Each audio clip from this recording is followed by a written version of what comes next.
ఏపీలో భూములు బాగా ఖరీదు, కానీ కొందరు భూస్వాములు మాత్రం నిరుపేదలు. భూములు కలిగి ఉన్నా అమ్మలేరు, రుణాలు పొందలేరు, శుభకార్యాలు చేయలేరు.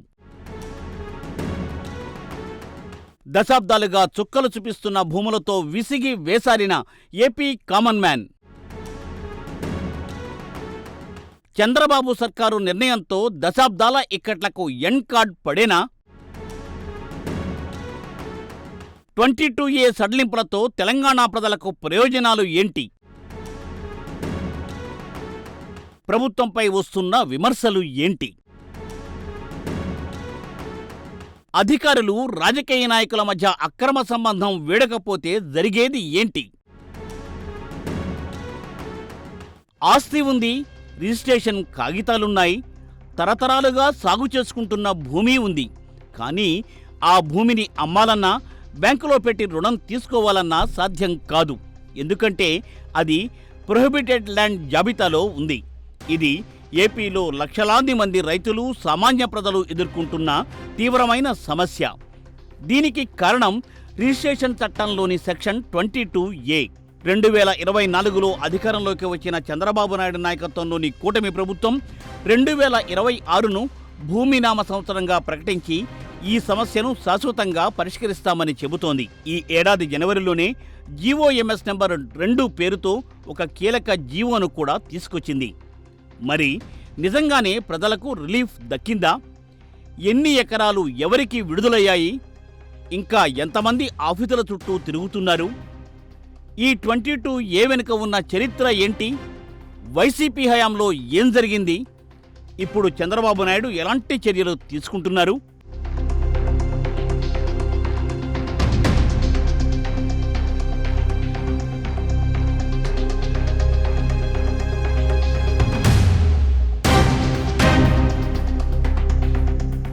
ఇక్కడ ముందుగా అర్థం చేసుకోవాల్సింది సెక్షన్ 22A రిజిస్ట్రేషన్ యాక్ట్ 1908 అంటే ఏంటి అనేది. ఇది రిజిస్ట్రేషన్ చట్టంలోని ఒక సెక్షన్. ప్రభుత్వ భూములు, దేవాదాయ భూములు, అసైన్డ్ భూములు, అటవీ భూములు, వీటిని అక్రమంగా రిజిస్టర్ చేయకుండా నిరోధించడానికి పెట్టిన ఒక ప్రొహిబిటెడ్ ప్రాపర్టీస్ లిస్ట్ అన్నమాట. 5 క్లాజుల కింద వేర్వేరు కేటగిరీల భూములను ఈ లిస్టులో చేర్చారు. ఇందులో ఉద్దేశం మంచిదే, కానీ ఏళ్ల తరబడి ఇది సామాన్యులకు శాపంగా మారింది. ఎలా అంటే, ఒక భూమి 22A నిషిద్ధ జాబితాలో చేర్చబడితే ఆ ఆస్తి యజమానులకు ఎన్నో తీవ్రమైన చట్టపరమైన ఆర్థిక ఇబ్బందులు ఎదురవుతాయి. ముఖ్యంగా ఎన్కంబరెన్స్ సర్టిఫికెట్ ECలో సదరు భూమి నిషేధిత ఆస్తిగా నమోదవుతుంది. దీనివల్ల సబ్ రిజిస్ట్రార్ కార్యాలయంలో రిజిస్ట్రేషన్ ప్రక్రియ ఆటోమేటిక్గా నిలిచిపోతుంది. బ్యాంకులు, ఇతర ఆర్థిక సంస్థలు అలాంటి భూముల మీద ఎలాంటి రుణ దరఖాస్తులనైనా తక్షణమే తిరస్కరిస్తాయి. దీని ఫలితంగా ఆయా భూముల మార్కెట్ విలువ గణనీయంగా పడిపోయి అవి ఆచరణలో బ్లాక్ లిస్ట్ భూములుగా మారిపోతాయి. దీంతో కొనుగోలుదారులు ఎవరూ ముందుకు రాక ఆస్తులు అమ్ముడుపోని పరిస్థితి ఏర్పడుతుంది. ఆసాములు వారి పిల్లల ఉన్నత చదువుల కోసం కానీ, ఇళ్లలో పెళ్లిళ్ల వంటి శుభకార్యాలకు కానీ ఈ భూములతో ఎటువంటి ఉపయోగం ఉండదు. అంటే వీరంతా భూములు ఉన్న నిరుపేదలే అన్నమాట.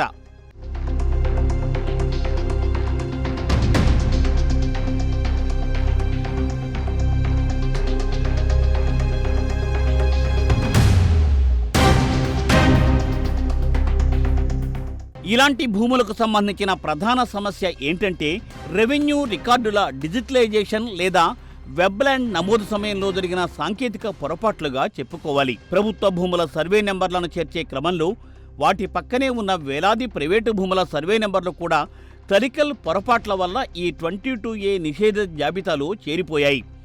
ఈ పొరపాటును సరిచేసుకుని తమ సొంత భూమికి 22A నుండి విముక్తి కల్పించుకోవడానికి రైతులు, భూ యజమానులు తహసీల్దార్, RDO, కలెక్టరేట్ కార్యాలయాల చుట్టూ దశాబ్దాల తరబడి నిరంతరం తిరుగుతూ తీవ్ర మానసిక, ఆర్థిక వేదనను అనుభవిస్తున్న దయనీయ పరిస్థితులు ఇప్పటికీ కళ్లకు కడుతున్నాయి.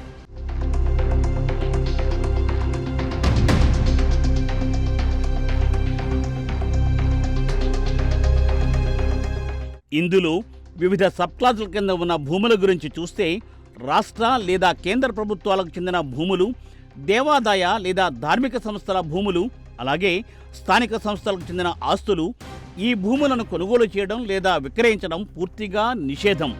ఆ తర్వాత ప్రభుత్వం నిరుపేదలకు పంపిణీ చేసిన అసైన్డ్ భూములు, మిగులు భూముల చట్టం కింద ప్రభుత్వం స్వాధీనం చేసుకున్న భూములు, వీటిపై ఎటువంటి బదిలీ హక్కులు ఉండవు. అలాగే వక్ఫ్ బోర్డ్ లేదా సంబంధిత ఇస్లామిక్ ధార్మిక సంస్థల అధీనంలో ఉన్న ఆస్తులు, వీటిని కూడా ప్రైవేటు వ్యక్తుల పేరిట రిజిస్ట్రేషన్ చేయడానికి వీల్లేదు.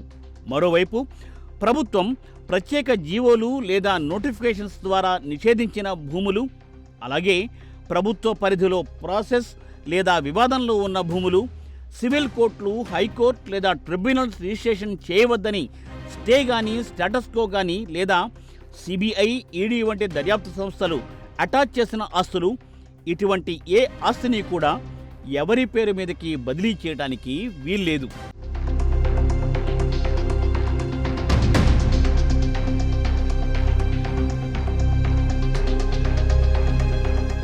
ఇక ఈ సమస్య మూలాల గురించి చూద్దాం. భూముల నిర్వహణ, రికార్డుల గందరగోళం అనేది ఏ ఒక్క రోజులోనో లేదా ఏదో ఒక ప్రభుత్వ హయాంలోనో వచ్చిన సమస్య కాదు. ఇది బ్రిటిష్ కాలం నుండి, భూ సర్వేల నుండి మొదలై స్వాతంత్రం తర్వాత వచ్చిన చట్టాల అమలులో లోపాలు, ఆపై ఆధునిక డిజిటైజేషన్ ప్రక్రియలో దొర్లిన సాంకేతిక పొరపాట్ల వరకు దశాబ్దాలుగా పేరుకుపోయిన ఒక సంక్లిష్టమైన చారిత్రక పరిణామ క్రమంగా చెప్పుకోవాలి.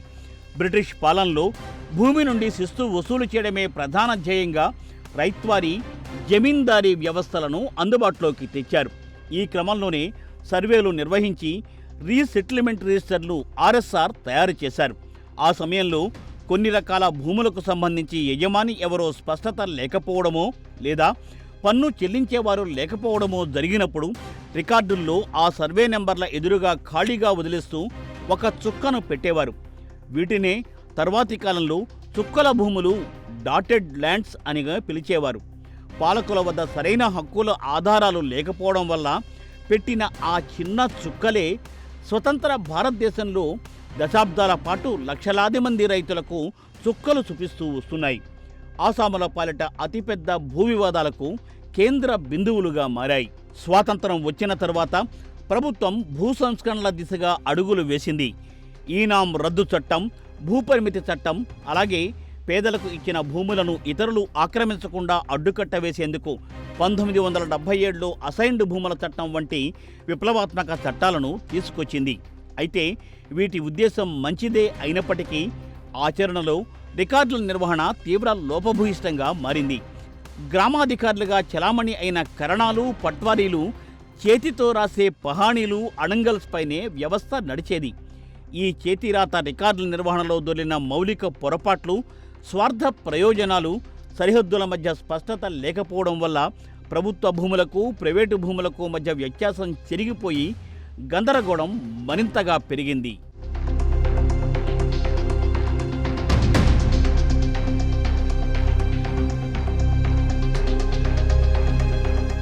ఇక 2000వ సంవత్సరం తర్వాత భూ రికార్డులన్నింటినీ ఆధునీకరిస్తూ వెబ్ల్యాండ్ వంటి డిజిటల్ ప్లాట్ఫామ్స్లోకి నమోదు చేసే బృహత్తర కార్యక్రమం జరిగింది. అయితే శతాబ్దాల కాలం నాటి పాత ఆర్ఎస్ఆర్ రికార్డులు లోపభూయిష్టంగా ఉన్న చేతిరాత పహాణీలను క్షేత్రస్థాయిలో సరిగా వెరిఫై చేయకుండానే యథాతథంగా కంప్యూటరీకరించారు. దీనికి తోడు డేటా ఎంట్రీ సమయంలో జరిగిన క్లరికల్ పొరపాట్ల వల్ల పక్కనున్న ప్రభుత్వ భూముల సర్వే నెంబర్లతో పాటు లక్షలాది ఎకరాల ప్రైవేటు జీరాయితీ భూములు కూడా పొరపాటున 22A నిషిద్ధ జాబితాలోకి చేరిపోయాయి. ఈ విధంగా బ్రిటిష్ కాలం నాటి సర్వే లోపాలకు, స్వాతంత్రం అనంతరం రికార్డుల నిర్లక్ష్యం, ఆధునిక యుగంలో జరిగిన డిజిటల్ పొరపాట్లు తోడు కావడంతో ఇది అత్యంత సంక్లిష్టమైన సమస్యగా మారింది. అయితే ఇది ఏ ఒక్క రాజకీయ పార్టీ సృష్టించిన సమస్య కాదని గమనించాలి.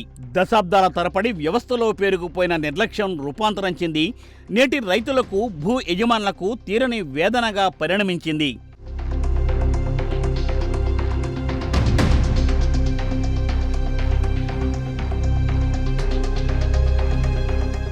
ఈ క్రమంలో గత జగన్ ప్రభుత్వ హయాంలో ఏం జరిగిందో ఒకసారి చూద్దాం. జగన్ సర్కార్ వైఎస్ఆర్ శాశ్వత భూ హక్కు భూరక్ష పేరిట రీసర్వేను చేపట్టింది. ఉద్దేశం మంచిదే అనిపించుకున్నా క్షేత్రస్థాయిలో అనేక సమస్యలు తలెత్తాయి. రీసర్వే సమయంలో అసైన్డ్ భూములకు సంబంధించి పెద్ద ఎత్తున రికార్డుల్లో గందరగోళం జరిగింది. దానికి విరుగుడుగా ప్రస్తుత చంద్రబాబు ప్రభుత్వం 5,74,908 ఎకరాల అసైన్డ్ ల్యాండ్ను వైసీపీ హయాంలో ఫ్రీ హోల్డ్ స్టేటస్ కింద పెట్టిన భూములను తిరిగి పరిశీలించాలని అధికారులను ఆదేశించింది. విశాఖపట్నం, అమరావతి, రాయలసీమ ప్రాంతాల్లో కొన్ని విలువైన భూములను జగన్ హయాంలో ఉద్దేశపూర్వకంగానే 22A పెట్టి ఆసాములను భయపెట్టి తక్కువ ధరకు కొట్టేశారు అన్న ఆరోపణలు ప్రతిపక్షాలతో పాటు కొందరు బాధితులు కూడా చేస్తూ వచ్చారు. ఇక వైసీపీ ప్రభుత్వం స్పందన కార్యక్రమంలో అర్జీలు స్వీకరించినా వ్యవస్థాగతంగా సమస్యను పరిష్కరించలేకపోయిందనే విమర్శలు విస్తృతంగా ఉన్నాయి. అలాంటి అధికారిక పొరపాట్లను ఇప్పటికీ ప్రభుత్వం సంస్కరించాలనే కృతనిశ్చయంతో ఉండడం ప్రశంసించాల్సిన విషయం.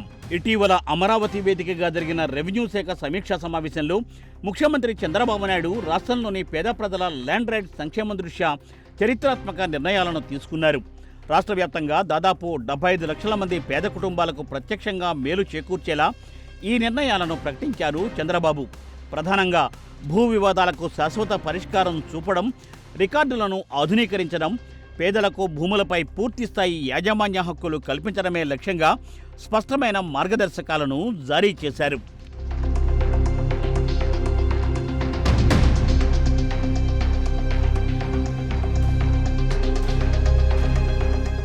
సుదీర్ఘకాలంగా 22A నిషిద్ధ జాబితాలో ఉండిపోయిన భూములకు విముక్తిని కల్పిస్తూ ప్రభుత్వం కీలక నిర్ణయం తీసుకుంది. అందులో భాగంగా 1.37 లక్షల ఎకరాల విలేజ్ సర్వీస్ ఈనాం భూములను 22A జాబితా నుండి తొలగించాలని నిర్ణయించారు. అంతేకాకుండా ఇతర సర్వీస్ ఈనాం పరిధిలో ఉన్న మరో 1,00,000 ఎకరాల భూములకు కూడా 22A నుండి విముక్తి కల్పిస్తూ ఆదేశాలను జారీ చేశారు. ఈ ప్రక్రియను చట్టబద్ధంగా అమలు చేయడం కోసం ప్రత్యేకంగా ఒక నూతన చట్టాన్ని తీసుకురావాలని సూచించారు. ఇక పేదల ఇళ్ల విషయానికొస్తే 2016 కంటే ముందు ప్రభుత్వ హౌసింగ్ స్కీమ్ కింద పట్టాలు పొందిన ప్రతి ఇంటికి ఉచితంగా రిజిస్ట్రేషన్ చేసుకునే సౌలభ్యాన్ని కల్పిస్తున్నారు. ఈ నిర్ణయంతో అలాంటి ఇళ్లకు సంబంధించి క్రయ విక్రయాలు చేసుకోవడానికి, అలాగే ఇతరులకు గిఫ్ట్ డీడ్గా ఇవ్వడానికి చట్టబద్ధమైన అవకాశం లభిస్తుంది. మరోవైపు రాష్ట్రంలో ఫ్రీ హోల్డ్ ప్రాతిపదికన అర్హత సాధించిన 9.25 లక్షల ఎకరాల భూములపై వాటి యజమానులకు త్వరలోనే పూర్తిస్థాయి యాజమాన్య హక్కులను కల్పించబోతున్నారు. భూ రికార్డులను వేగవంతంగా, పారదర్శకంగా మార్చేందుకు 2027 మార్చి నాటికి రీసర్వే 2.0 ప్రక్రియను పూర్తిగా ముగించి అర్హులైన 1.12 కోట్ల మంది పట్టాదారులకు కొత్త పాస్ పుస్తకాలు పంపిణీ చేయాలని ముఖ్యమంత్రి ఓ గడువును నిర్దేశించారు. వీటన్నిటితో పాటు భూ రికార్డుల భద్రత కోసం బ్లాక్ చైన్ టెక్నాలజీని వినియోగించడంతో పాటుగా రైతులు, భూ యజమానులు తమ రికార్డులను ఆధార్, ఈకేవైసీ ద్వారా సొంతంగా లాక్ చేసుకునే సదుపాయాన్ని అందుబాటులోకి తీసుకురావాలని చంద్రబాబు నిర్ణయించడం ప్రత్యేకంగా చెప్పుకోవాల్సిన అంశం.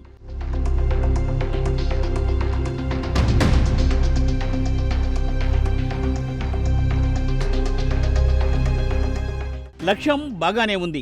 మరి ఇంతవరకు ఎంత పని జరిగింది అనేది ఓ ఇంట్రెస్టింగ్ పాయింట్. భూముల రీసర్వే 2.0, పట్టాదార్ పాస్బుక్ల పంపిణీకి సంబంధించి ప్రభుత్వ లక్ష్యాలు, ఇప్పటివరకు సాధించిన పురోగతి గురించి మాట్లాడుకోవాలి. మార్చి 2027 నాటికి రాష్ట్ర వ్యాప్తంగా మొత్తం 1.12 కోట్ల పట్టాదార్ పాస్ పుస్తకాలను భూ యజమానులకు అందచేయాలని ప్రభుత్వం లక్ష్యంగా నిర్దేశించుకుంది. ఈ దిశగా క్షేత్రస్థాయిలో సర్వే ప్రక్రియ వేగవంతంగా కొనసాగుతోంది. ఇప్పటి వరకు 6,976 గ్రామాలలో రీసర్వే పూర్తవగా అందులో 5,717 గ్రామాలకు సంబంధించి 22.79 లక్షల పాస్బుక్లు పంపిణీ దశకు చేరుకున్నాయి. అలాగే మరో 1,259 గ్రామాలలో దాదాపు 9 లక్షల పాస్బుక్ల జారీ ప్రక్రియ ముగింపు దశకు వచ్చింది. తాజా వివరాల ప్రకారం రాష్ట్ర చిహ్నంతో పాటు సురక్షితమైన బ్లాక్ చైన్ సాంకేతికత, QR కోడ్తో కూడిన 32 లక్షలకు పైగా పట్టాదారు పాస్ పుస్తకాలను ప్రభుత్వం జారీ చేసింది. రాబోయే 6-7 నెలల కాలంలో మిగతా 68 లక్షల పాస్ పుస్తకాలు పంపిణీ చేసేందుకు రెవెన్యూ యంత్రాంగం ముందుకు సాగుతోంది. రెవెన్యూ యంత్రాంగం క్షేత్రస్థాయి సమస్యలపై దృష్టి సారించడంతో ఇప్పటి వరకు దాదాపు 41,000 ఎకరాలకు సంబంధించిన భూ వివాదాలను పరిష్కరించామని చంద్రబాబు నాయుడు చెబుతున్నారు.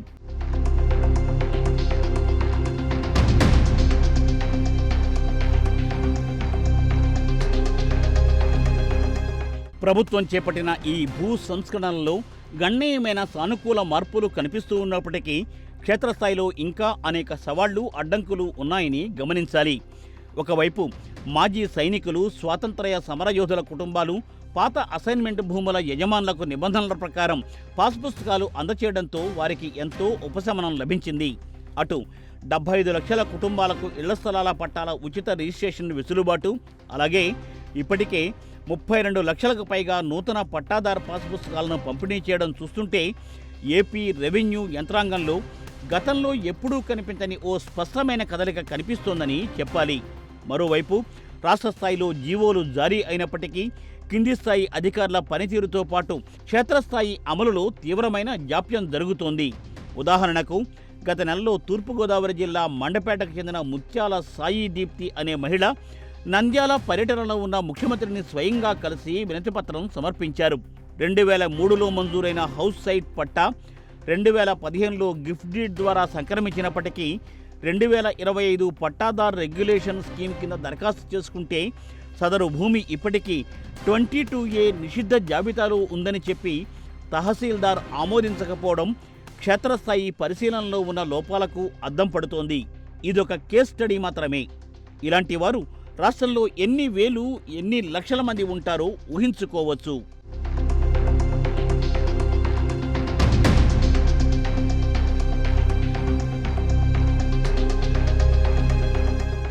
దీనికి తోడు రెవెన్యూ వ్యవస్థలో అవినీతి ఫిర్యాదులు కూడా పారదర్శకతకు అడ్డంకిగా మారిపోయాయి.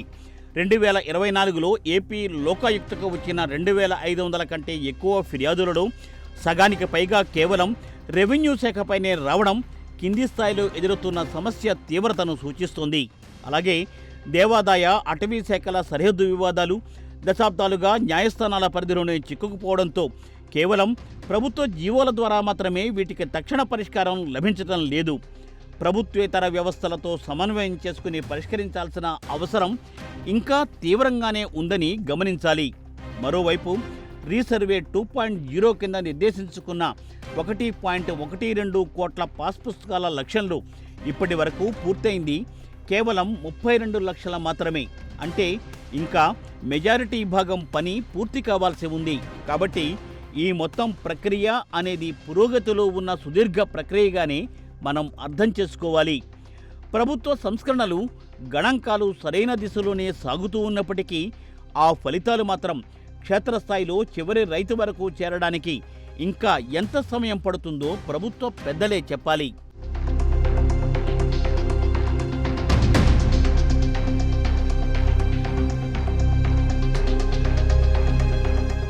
ఇప్పుడు తెలంగాణ అంశాన్ని కూడా ఓసారి పరిశీలిద్దాం. రిజిస్ట్రేషన్ చట్టం 1908లోని సెక్షన్ 22A అనేది 2 తెలుగు రాష్ట్రాల్లోనూ అమల్లో ఉంది. ఎందుకంటే భారత రిజిస్ట్రేషన్ చట్టానికి ఉమ్మడి ఏపీగా ఉన్నప్పుడు 2007లో తీసుకొచ్చిన యాక్ట్ నెంబర్ 19 ద్వారా చేసిన సవరణే 2 రాష్ట్రాలకు ప్రాతిపదిక. కాబట్టి ఉమ్మడిగా ఉన్నప్పుడు అమలులో ఉన్న చట్టాలే రాష్ట్ర విభజన తర్వాత ఆయా ప్రభుత్వాల నిర్ణయాల మేరకు స్వల్ప మార్పులకు గురవుతున్నాయి అంటున్నారు నిపుణులు. ప్రభుత్వ భూములు, అసైన్డ్ భూములు, దేవాదాయ, వక్ఫ్ ఆస్తులు, కోర్టు వివాదాల్లో ఉన్న భూములను అనధికారిక బదిలీల నుండి కాపాడడమే ఇటు తెలంగాణలోనూ ప్రధాన ఉద్దేశం. మిగతా అన్ని నిబంధనలు యథాతథంగా వర్తిస్తాయి.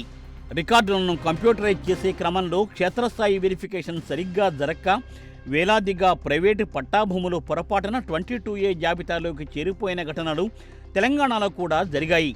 ముఖ్యంగా రంగారెడ్డి, మేడ్చల్, సంగారెడ్డి జిల్లాల్లో భూముల మార్కెట్ విలువ గజానికి లక్షల్లో ఉండడంతో ఒక సర్వే నెంబర్పై 22A ప్రకారం ఏ చిన్న తేడా వచ్చినా శతకోటి వివాదాలకు కారణమవుతోంది.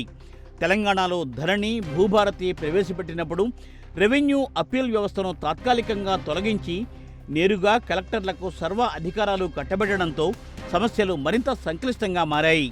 అటు ఏపీలో వెబ్ల్యాండ్ పాత రికార్డుల ప్రాతిపదికన నడవడంతో చుక్కల భూముల చట్టం వంటి ప్రత్యేక అసెంబ్లీ చట్టాల ద్వారా పరిష్కారానికి మార్గం సుగమమైంది. మొత్తానికి ఏపీ హోల్సేల్ సడలింపుల మార్గంలో వెళుతూ ఉండగా Telangana case by case screening మార్గాన్ని ఎంచుకోవడం మనం గమనించాలి. ఇక్కడ లక్ష్యం ఒకటే అయినప్పటికీ పొరుగు రాష్ట్రాల భూ స్వభావం, రియల్ ఎస్టేట్ విలువలను బట్టి అమలు తీరులో ఈ వ్యత్యాసాలు కనిపిస్తున్నాయి.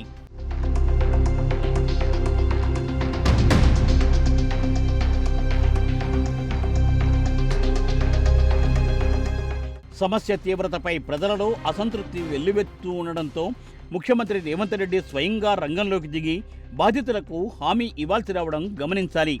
కుకట్పల్లి పరిధిలో జరిగిన సభలో ఆయన మాట్లాడుతూ 22A నిషిద్ధ జాబితాలో పొరపాటున మీ భూమి చేరితే ఒక్క ఇంచ్ కూడా నష్టపోకుండా చూసే బాధ్యత తనదేనని, అర్హులైన పట్టాదారుల భూములను 22A నుండి డీనోటిఫై చేసి రిజిస్ట్రేషన్లు పూర్తి చేయిస్తాం అని భరోసా ఇచ్చారు రేవంత్.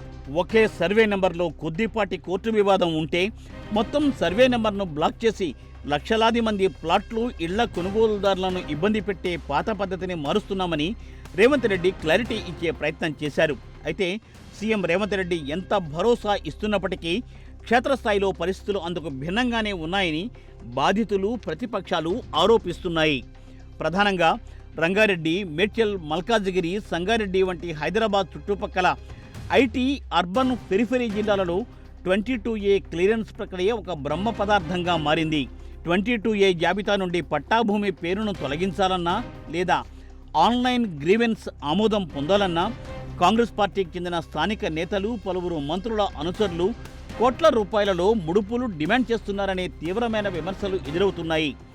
విలువైన గజాల కొద్దీ ప్రైవేటు భూములు, లేఅవుట్లు ఉన్న ప్రాంతాలలో అధికారులు క్లారిటీ ఇస్తున్నప్పటికీ అధికార పార్టీ నేతల ఒత్తిడి కారణంగా తహసీల్దార్, ఆర్డీఓ ఆఫీసుల్లో ఫైళ్లు ముందుకు కదలడం లేదని, కావాలనే పట్టాలు కాకుండా అడ్డుకుంటున్నారని బాధితులు ఆరోపిస్తున్నారు. గత జులై నాటికే ల్యాండ్ పోర్టల్స్ ద్వారా జరిగిన అనుమానాస్పద లావాదేవీలు, 22A అక్రమ సడలింపులపై ప్రభుత్వం ప్రత్యేక విచారణ బృందాన్ని ఏర్పాటు చేసింది. అయితే ఈ విచారణల పేరుతో క్రింది స్థాయి యంత్రాంగం వేధింపులకు గురిచేస్తుందని, నిబంధనల ప్రకారం అర్హులైన సాధారణ పౌరులకు కూడా రిజిస్ట్రేషన్లు నిలిచిపోతున్నాయని వాపోతున్నారు.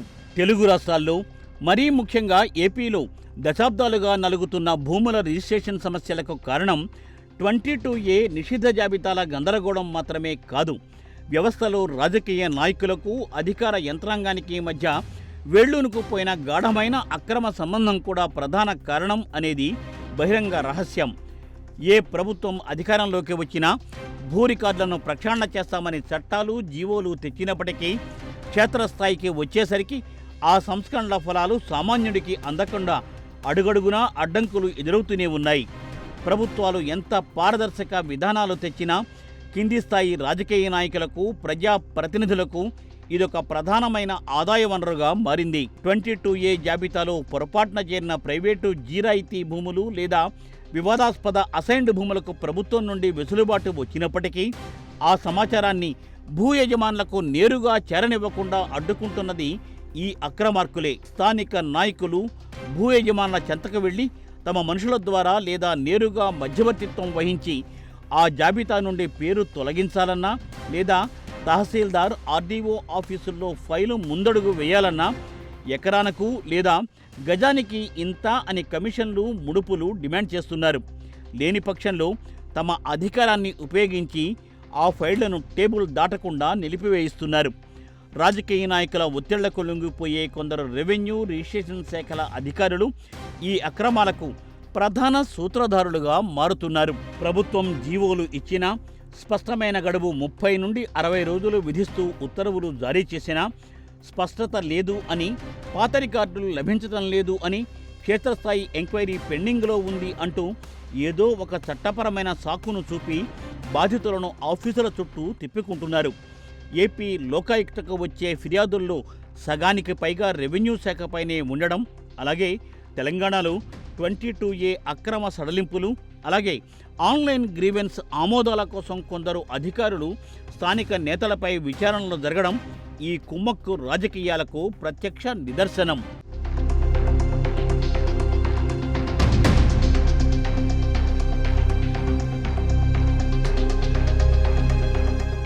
భూమి అనేది సామాన్యుడికి కేవలం ఆస్తి కాదు, అది అతని ఆత్మగౌరవం, తన కుటుంబానికి భవిష్యత్తు.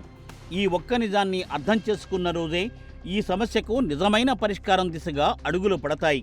చంద్రబాబు ప్రభుత్వం 22A సమస్యను రాజకీయ ప్రాధాన్యతగా తీసుకుని హౌస్ సైట్ పట్టా రిజిస్ట్రేషన్, రీసర్వే 2.0 వంటి కాంక్రీట్ చర్యలు తీసుకోవడం అభినందనీయం. కానీ జీవోలు కాగితాల మీద ఉంటేనే సరిపోదు, అవి తహసీల్దార్ కుర్చీల దగ్గర, రిజిస్ట్రార్ ఆఫీస్ కౌంటర్ల దగ్గర ఆచరణాత్మకంగా కావాలి. పాలనలో ఏ పార్టీ ప్రభుత్వం ఉన్నా వాటికి అసలైన పరీక్ష అక్కడే మొదలవుతుంది. దశాబ్దాలుగా అన్ని ప్రభుత్వాలు ఫెయిల్ అయింది ఇక్కడే.